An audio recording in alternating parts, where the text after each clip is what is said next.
આજે બનાવીશું આપણે સીતાફળની બાસુંદી। એના માટે આપણે 4 નંગ સીતાફળ લઈ લઈશું। હવે આપણે સીતાફળના અંદરથી આપણે આ રીતે બધું આપણે અંદર નીકાળી દઈશું। હવે આને આપણે સરસ રીતે હલાવી દઈશું જેથી દાણા અલગ પડી જાય અને આ રીતે આપણે પેસ્ટ નીકાળી દઈશું। હવે લઈશું આપણે 500 ગ્રામ દૂધ અને 1 કપ મિલ્ક પાવડર અને આ બંનેને આપણે સરસ મિક્સ કરી દેવાનું।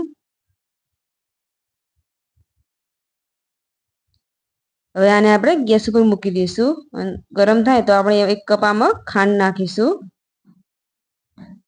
સરસ આપણે મિક્સ કરી દઈશું। આ રીતનું આપણે સરસ ઘાટું થવા દઈશું। હવે આપણે આને ઠંડુ થવા દઈશું। આમાં હવે આપણે સીતાફળની પેસ્ટ ઉમેરીશું। સરસ રીતે આપણે મિક્સ કરી દઈશું। હવે આને આપણે એક બાઉલમાં નીકાળી લઈશું અને ઉપરથી આપણે ડ્રાયફ્રૂટ ઉમેરીશું।